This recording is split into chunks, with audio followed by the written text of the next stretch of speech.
pesawat ulang-alik tanpa awak terakhir yang dapat dilemparkan ke ruang angkasa buat mendeteksi ada berapa galaksi di alam semesta ini. Dia menjadi hilang setelah memberikan informasi ternyata sudah lebih ketemu di atas 100 miliar galaksi yang sudah ketemu. Lalu pesawat itu sudah tidak mampu lagi memberikan informasi. Dapat dibayangkan sekali lagi luasnya? Tidak. Betapa luasnya. Dan itu kalau dimasukkan ke dari satu bibir neraka jahanam ke bibir yang lain, dapat masuk seluruhnya. Maka sekali lagi saya tidak mampu bayangkan betapa melelahkan dan jauhnya perjalanan kita ini. Betapa melelahkan dan jauhnya.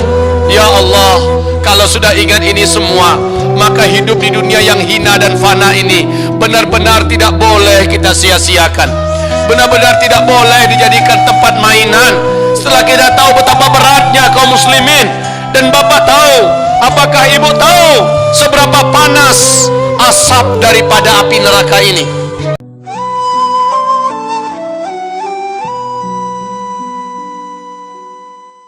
Benar kata Rasulullah, orang-orang pada hari itu nanti akan super egois. Lalu dia cari ibunya, ketemu setelah perjalanan yang melelahkan dan panjang, gak ada air minum, gak ada payung, panas matahari memanggangnya, dan dia terus mencari, ketemu sama ibunya. Dia berharap ibunya juga akan mau menolongnya. Satu saja amalan, ibunya juga keberatan, dan seterusnya, baru titian. Taib ibaratullah, karena ini malam udah ditetapkan judulnya begitu, mungkin semangat yang datang juga karena titian. Sedikit akan saya berikan bocorannya, tapi dengan satu catatan, semua yang saya sampaikan adalah bersumber dari riwayat-riwayat dan hadis-hadis yang sahih ke atas. Adapun hadis hasan ke bawah, kita menghindarkan penyebutan dan menyampaikannya, sebab ini masalah gaib, ini masalah akidah. Masalah akidah dalilnya cuma dari sahih ke atas. Apa sahih ke atas? Sahih yang mutawatir, antara dua itu saja. Kalau Al-Quran jangan lagi dipertanyakan. Ibarat Allah yang kami muliakan, tahukah antum di dalam Sahih Imam Muslim, Rasulullah sallallahu alaihi wasallam sedang bersama dengan para sahabat-sahabat dalam sebuah hidangan dan jamuan. Tiba-tiba saja terdengar bunyi yang membuat merinding seluruh bulu roma seluruh para sahabat. Jedung. Para sahabat bertanya, Rasulullah bertanya kepada para sahabat, saudara-saudara sekalian, kalian tahu barusan itu suara apa? Merinding semua yang mendengarkan. Bukan hanya sebatas kemari Pak, kemari perginya, ketakutan, semacam ada hawa magic, hawa gaib yang sangat menyeramkan. Kalian tahu itu apa? Tidak ya Rasulullah, Allahu wa rasuluhu a'lam. Allah dan Rasulnya yang paling tahu. Itu tadi suara apa barusan? Nabi mengatakan 70.000 tahun yang lalu, sab'ina kharifan, 70 tahun yang lalu, sebuah batu besar dilemparkan dari pinggir jurang neraka jahanam. Baru sekarang nyampe ke dasarnya. 70 tahun yang lalu dilemparkan batu yang besar. Kira-kira Anda dapat membayangkan berapa kecepatan laju batu yang besar itu ke bawah? Bandingkan kalau kita yang dilemparkan, mana yang lebih dulu cepat nyampenya? Batu yang besar atau kita? Pasti batu. Lah batu yang begitu besar dilemparkan dari pinggir jurang neraka jahanam, baru nyampe ke dasarnya 70 tahun, sab'ina kharifun. Kebayang nggak dalamnya? Kebayang nggak dalamnya ibadallah? Terus Rasulullah sallallahu alaihi wasallam menyebutkan, ini padang mahsyar ya, ini padang mahsyar dengan segala agenda-agenda padang mahsyar di sini. Lamanya 50.000 tahun. Kemudian di sini ada gerbang. Di balik gerbang ini ada hitam, benar-benar hitam dan gelap. Lah, ini adalah jurang neraka. Ini adalah jurang neraka. Sementara ini gelap gulita. berjalan menuju kemari kaum muslimin, berjalan menuju kemari dalam kegelapan, memerlukan adanya cahaya. Hanya orang-orang beriman saja yang akan keluar cahaya dari tubuhnya. Ada yang cahayanya sebesar gunung, ada yang punya cahaya sebesar bukit, ada yang cahayanya hanya sebesar onta, kata Rasulullah. Ada yang cahayanya hanya sebesar tubuhnya saja, ada yang cahayanya hanya sepenggal lengannya, ada yang cahayanya sebesar telunjuk saja, kayak senter kecil itu. Ada yang cahayanya hanya sebesar ujung kuku. Tapi orang munafik tidak ada cahaya sedikit pun. Orang munafik ikut-ikutan lewat gerbang ini. Ini terang benderang padang mahsyar, ada cahaya matahari menerangi, tapi dari balik sini kegelapan yang maha gelap. Nah kaum muslimin, sementara kemari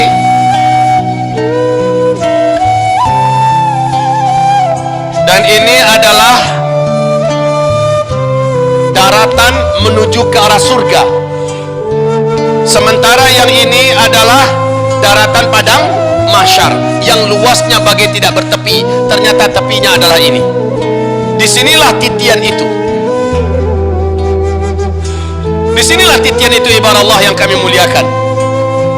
Jarak antara satu tebing dari satu tepian ke tepian yang lain, Rasul mengatakan, tahukah kamu berapakah mulut daripada sumur neraka ini, sumur neraka jahanam, antara satu bibir ke bibir yang lain?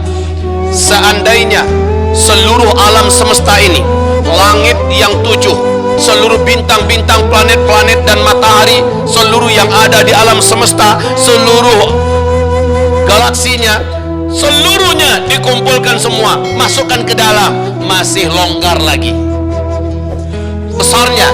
Kalau begitu kebayang nggak jauhnya perjalanan itu? Kebayang tidak? Kalau kebayang, maka Bapak sudah gagal membayangkannya.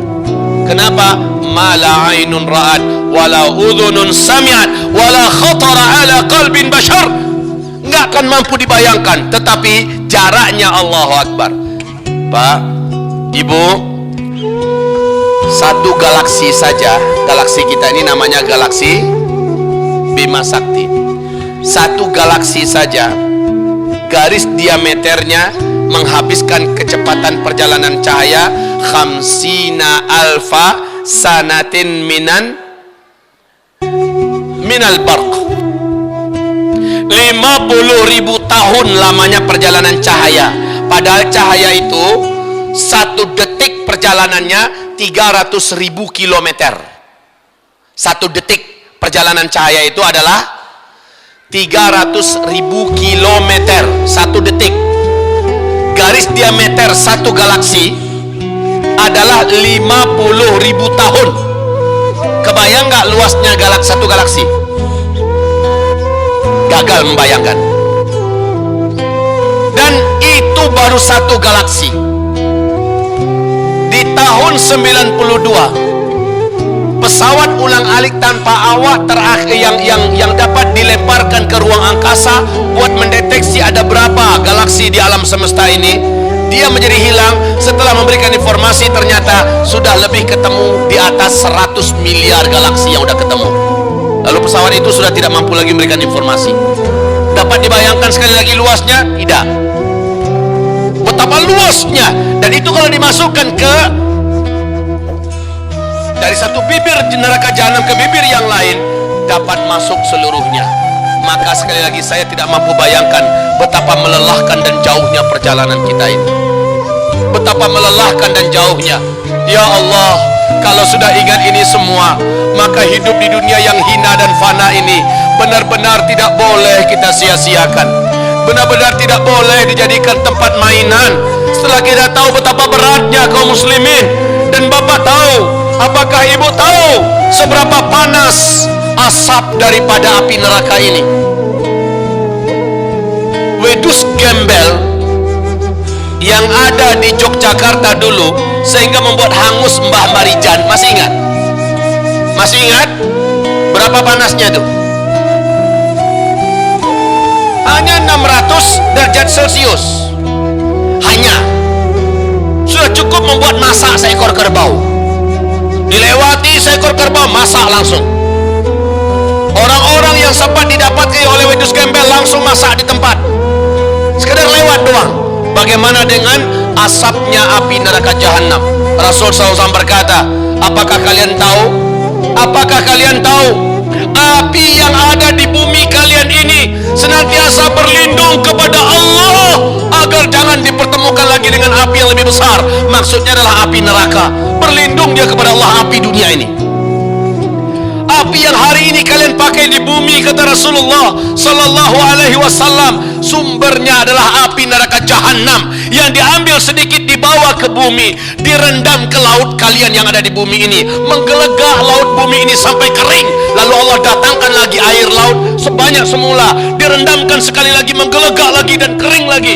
Barulah setelah itu api itu kalian pasang dan kalian pakai di bumi hari ini. Api yang ada di bumi direndam 2 kali di air laut kita, kemudian menggelegak, mengering air laut itu saking panasnya, kemudian ditambah lagi air sebanyak semula, direndamkan lagi, menggelegak dan mengering lagi. Barulah air itu layak dipakai di bumi. Dan api yang sudah ada di bumi ini sekarang sudah merasa nyaman tinggal di bumi. Dia memohon kepada Allah, lindungi kami ya Allah, jangan pernah engkau biarkan kami kembali kepada yang lebih besar dan lebih berat. Menakutkan, api aja takut. Sementara asapnya, dan itu yang akan kita lewati nanti, maka para sahabat menjadi ketakutan dan menangis di hadapan Rasulullah Sallallahu Alaihi Wasallam. Ya Rasul, ya Rasul, ya Rasul, wa in minhum illa wariduha, tidak seorang pun manusia yang Allah ciptakan melainkan harus mendatangi neraka itu. Kepikir oleh para sahabat, berarti harus masuk dulu dong.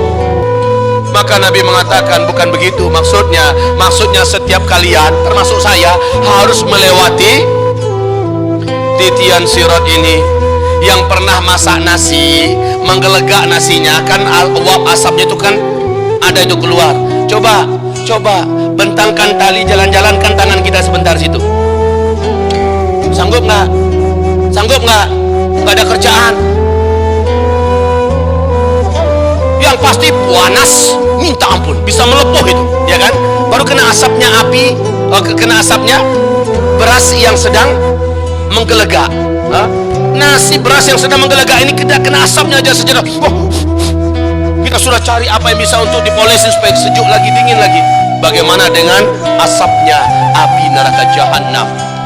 Yang kata Rasulullah Sallallahu Alaihi Wasallam, ada jilatan-jilatan api neraka jahanam seperti kepala-kepala ular raksasa yang menyambar-nyambar ke atas seperti ingin mengambil orang. Dan memang ada yang dapat tap dibawa ke bawah, ada kesambar tap dibawa ke bawah.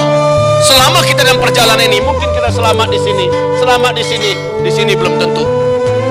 Selamat di sini, mungkin di sini udah dekat, ada yang udah dekat. Rasulullah udah nunggu di sini sambil berdoa, Allahumma sallim sallim, ya Allah selamatkan, ya Allah selamatkan. Udah dekat Pak, tergelincir jatuh. Allah, apakah Bapak pikir semua orang sudah ada jaminan kalau udah nyampe di sini, udah ketemu, udah dekat dengan Rasulullah, sementara tubuh kita saat itu sudah hampir nyaris hangus? Tidak ada Pak. Sementara di sini akan menyambar-nyambar semacam kailan, menyambar, menyambar-nyambar. Rasulullah menceritakan bagaimana yang diceritakan malaikat Jibril kepada Rasulullah tentang pemandangan di atas titian ini. Dari atas ada yang menyambar-nyambar, dari bawah panasnya api membuat kita menjadi kehilangan keseimbangan, dan juga ada semacam jangkauan, jangkar-jangkar dari bawah dilemparkan ke atas, menarik siapa bisa yang ditarik, jatuh ke bawah. Ibarat Allah yang kami muliakan, waktu Isya masuk, kita laksanakan sholat Isya terlebih dahulu.